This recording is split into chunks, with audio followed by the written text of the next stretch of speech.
Discorrer em tempos atuais sobre um tema tão recorrente quanto a nostalgia é como despejar uma gota em meio ao oceano. Sua voz acaba sendo mais uma entre as tantas que já explicaram, debateram e destrincharam sobre esse sentimento tão poderoso, capaz de fazer com que uma pessoa deseje voltar para um momento no passado, apenas para reprisar memórias e sensações agradáveis, das quais não é possível replicar no presente. A principal razão disso está no fato de sermos seres em desenvolvimento constante, algo que não se reflete apenas na idade, como também nas mudanças de comportamentos, atitudes e pontos de vista, que marcam, sobretudo, a transição da infância para a fase adulta. Enquanto a maturidade traz consigo um senso crítico sobre o mundo ao nosso redor, na infância costumamos reagir a tudo o que acontece sem qualquer tipo de análise criteriosa, apenas com o desejo de satisfazer nossas necessidades imediatas e triviais. Por essas e outras, que a infância acaba sendo uma das fases mais saudosas da vida de um ser humano, pois nosso nível de exigência é reduzido bastante para que diversas experiências, por mais simples que sejam, nos tornem felizes o bastante para que, anos depois, essas memórias nos encham de saudades e da tão popular nostalgia. Porém, por mais que a vontade de reviver momentos passados seja forte, e como já descoberto por grandes empresas, potencialmente lucrativo, nem sempre ela é suficiente para tornar certas experiências agradáveis, seja pela mudança nos tempos, ou pelo fato delas se restringirem para uma demográfica específica. Nesse caso, as crianças. Em virtude disso, histórias de ninar, brincadeiras, programas de TV e filmes que eram tão marcantes durante a nossa infância não se sustentam mais nos dias de hoje, o que pode vir a desconstruir toda uma memória afetiva que tínhamos com eles, mas que já não se adequam para os seres humanos que nos tornamos com o passar dos anos.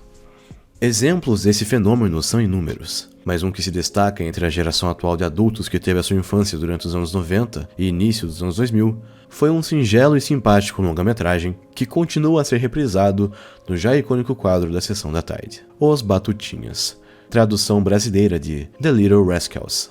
Lançado originalmente em 1994, o filme se trata de uma adaptação da série Our Gang, de Hal Roach, lançada entre os anos de 1920 e 1940, que graças ao sucesso rendeu histórias em quadrinhos, séries animadas, especiais de TV e tantos outros produtos lançados desde então. A proposta da série foi de mostrar situações corriqueiras da infância através de um grupo de amigos imparáveis que a cada geração tinham sua formação modificada com novos personagens. Para o filme, a diretora e roteirista Penelope Ferris trouxe alguns dos personagens mais famosos do programa para o contexto dos anos 90, mostrando o grupo de meninos que odeia meninas, liderados por Batatinha, e que conta com seu melhor amigo, Alfafa, Steamy, Froggy, Porky e Chapéu. Porém, quando Alfafa se apaixona por Darla em uma situação que resulta na destruição do seu clube, Batatinha tenta interceder por seu amigo, enquanto que o menino chamado Valdo chega na cidade e também disputa as atenções da garota. Enquanto o triângulo amoroso se intensifica, está se aproximando o dia da corrida de carros e o grupo de Batatinha busca conseguir o grande prêmio para reconstituir o clube. Porém, para ser vitorioso, ele precisará se reconciliar com Alfafa para ambos correrem juntos.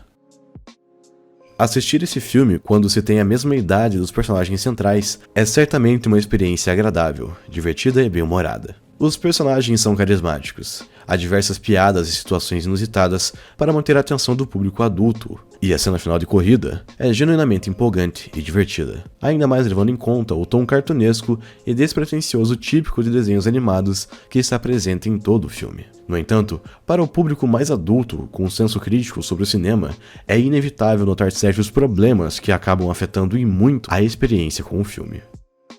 Apesar do elenco ser predominantemente formado por atores e atrizes ainda crianças, nota-se que todos eles não estão de fato atuando, mas apenas obedecendo aos comandos da diretora, algo que fica ainda mais evidente durante os erros de gravação nos créditos finais. Dessa forma, não se enxerga personagens em tela, mas sim crianças decorando suas falas e com atuações comparáveis à de uma peça escolar infantil, e não de um longa-metragem lançado nos cinemas. Além disso, o roteiro de Penelope Ferris, Paul Guay e Stephen Mazur apenas transporta os protagonistas da série de TV para um período mais atual, mas sem se preocupar em fazer a devida atualização do tema e adequação para todos os públicos, o que se reflete em piadas bobinhas e situações exageradas que agradam ao público infantil, mas que para adolescentes e adultos podem gerar até mesmo vergonha alheia. Além disso, temos artistas talentosos como Whoopi Goldberg, Darlie Hannah, Leah Thompson e Mel Brooks em papéis reduzidos e que não tiram proveito de sua presença em tela,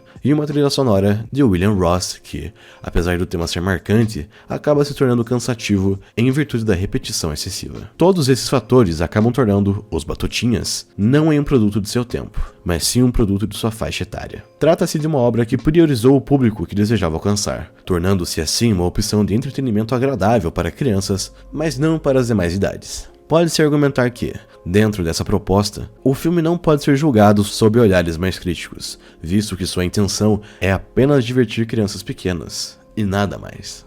Ainda assim, o fato da obra não servir para públicos mais maduros, inclusive daqueles que assistiram o filme durante a infância, só ressalta o quão limitado foi esse projeto, e que tem o seu valor restrito às memórias afetivas do passado. E é nesse ponto que voltamos à questão sobre se a nostalgia é um sentimento tão poderoso a ponto de tornar uma obra que era tão marcante em uma fase da vida, ainda recomendável anos depois. E nesse sentido, Os Batutinhas prova que não. Não se trata de uma obra ofensiva ou agressivamente ruim, longe disso, apenas restrita em virtude das intenções de seus realizadores, que desejavam tocar o coração das crianças, sem levar em conta que um dia elas iriam crescer, amadurecer e passar por mudanças, tanto físicas quanto comportamentais, e que, em um exercício nostálgico de revisitar o filme em uma fase presente da vida, iriam se dar conta de que uma obra que era tão especial era só um filme para crianças. Dessa forma, vemos que, por mais que tenhamos memórias afetivas da infância e das quais gostamos de relembrar na fase adulta, tentar replicá-las nos tempos atuais, onde tanto o mundo quanto nós mesmos passamos por inúmeras mudanças ao longo dos anos, pode não ser uma experiência recomendável, pois a nostalgia, por mais atrativa que possa parecer, nem sempre é capaz de nos conferir a mesma alegria e satisfação que sentíamos quando crianças. No caso do cinema, existem obras que, com justiça, se tornam atemporais, pois além de suas inúmeras virtudes técnicas, do trabalho do elenco, da trilha sonora marcante e de seus personagens carismáticos, foram capazes de narrar histórias que cativam públicos de todas as idades e gerações. E mesmo décadas após os seus lançamentos, continuam a ser revisitadas pelos adultos, que as acompanharam na infância e que podem repassar essa experiência para seus filhos e netos. Por outro lado, existem outros títulos que, mesmo conseguindo agradar uma parcela do público durante o seu lançamento, não foram capazes de manter o interesse e a acessibilidade em virtude de suas limitações. Esse é o caso de Os Batutinhas, um filme ingênuo, simpático e inofensivo até demais para seu próprio bem. São filmes como esses que têm a sua importância em uma fase tão preciosa quanto a infância, mas que anos depois que seus espectadores atingiram a maturidade, o melhor a se fazer é guardar as memórias afetivas em seu devido lugar, o passado.